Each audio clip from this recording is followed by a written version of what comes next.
Assalamualaikum warahmatullahi wabarakatuh.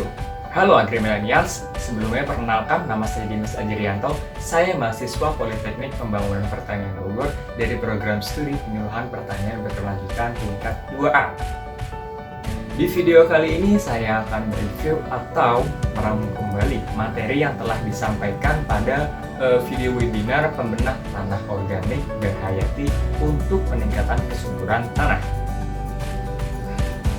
Jadi teman-teman, di video tersebut telah dijelaskan oleh salah seorang narasumber, yaitu Ibu Dr. Laksmita. Beliau merupakan Ketua Kelompok Peneliti Bioteknologi dari Pusat Peneliti Bioteknologi dan Bioindustri Indonesia atau disingkat PPBBI.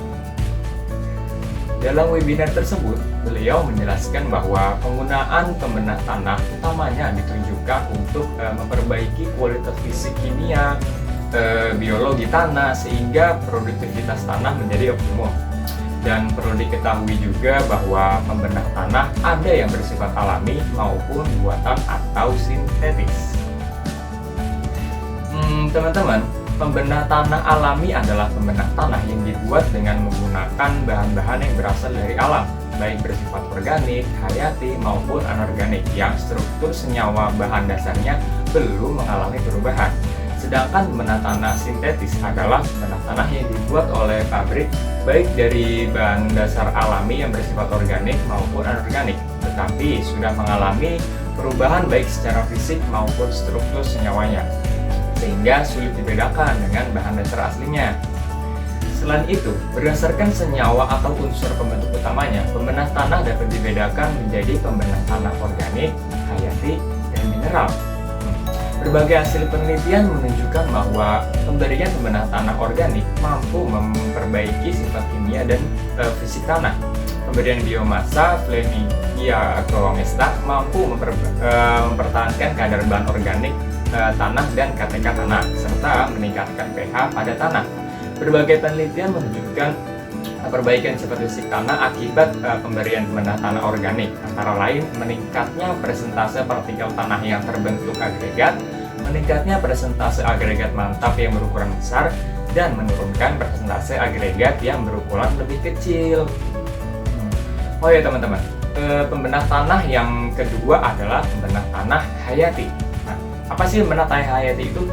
Pembenah tanah hayati merupakan pembenah tanah dengan bahan aktif mikroba, terutama mikroba penghasil ekspolisakarida atau EPS. Nah, EPS merupakan molekul polimer karbohidrat atau polisakarida yang diselekasikan keluar permukaan dinding sel mikroba berguna untuk melindungi sel dari kondisi cekaman lingkungan, diantaranya kekeringan, pH rendah, dan pH tinggi. Kelompok mikroba penghasil EPS berasal dari prokariot dan eukariot, mulai dari bakteri gram negatif, gram positif, hingga fungi. Oh iya teman-teman, meskipun peranan pembenah tanah dalam memperbaiki kualitas tanah sudah banyak dibuktikan, namun aplikasinya pada tingkat petani masih rendah. Bahan organik seperti sisa tanaman atau pupuk kandang merupakan sumber pembenah tanah yang bersifat in situ, namun jumlahnya relatif terbatas. Oleh karena itu, meskipun telah banyak petani yang memanfaatkan pupuk kandang, namun umumnya dosis penggunaannya masih relatif rendah, kecuali pada penanaman sayuran. Alternatif yang dapat ditempuh untuk memenuhi kebutuhan bahan organik adalah dengan melakukan penanaman sumber bahan organik, misalnya dalam sistem alley cropping atau budidaya lorong, atau tanaman penutup atau cover crop. Masih ada beberapa alternatif sumber bahan organik yang belum termanfaatkan secara optimal, misalnya sampah kotak. Namun, lokasi yang seringkali jauh dari pengguna menyebabkan kesulitan dalam hal pengangkutan. Nah, pemilihan sampah dalam bentuk organik dan anorganik juga seringkali menjadi masalah dalam pemanfaatan sumber bahan organik tersebut. Nah, saat ini telah banyak pengusaha yang terjun dalam pengolahan sampah organik atau pupuk kandang untuk dijadikan kompos, sehingga lebih siap untuk digunakan. Namun demikian, karena rata-rata harga dijual dengan harga relatif mahal, petani hanya mampu membeli untuk penggunaan dengan dosis relatif rendah. Oleh karena itu, di beberapa lokasi pembenah tanah diberikan oleh pemerintah sebagai bantuan langsung pupuk. Namun demikian, agar penggunaan pembenah tanah lebih bersifat berkelanjutan, akan lebih bermanfaat jika petani dibekali kemampuan untuk dapat memproduksi pembena tanah dengan kualitas baik dan dengan menggunakan sumber atau bahan yang bersifat in situ.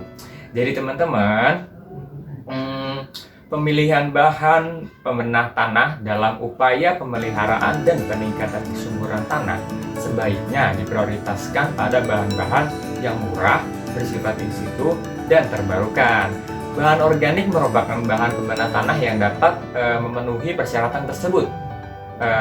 Untuk meningkatkan kualitasnya, pembenah tanah organik bisa diperkaya dengan bahan mineral seperti zeolit, kapur, atau bahan-bahan yang merupakan hasil samping dari pengolahan hasil pertanian seperti skim latex.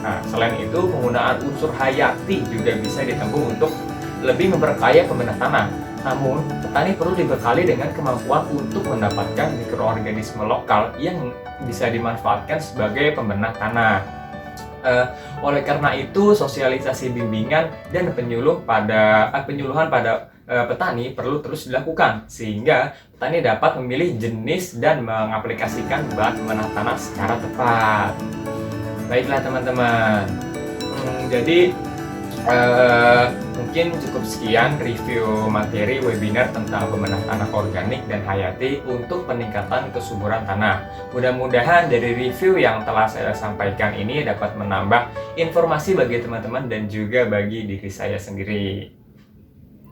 Kalau gitu, saya Dimas Anjarianto, saya pamit undur diri. Kurang lebih mohon maaf. Wabillahi taufiq wal hidayah. Wassalamualaikum warahmatullahi wabarakatuh. Salam Tani Murid.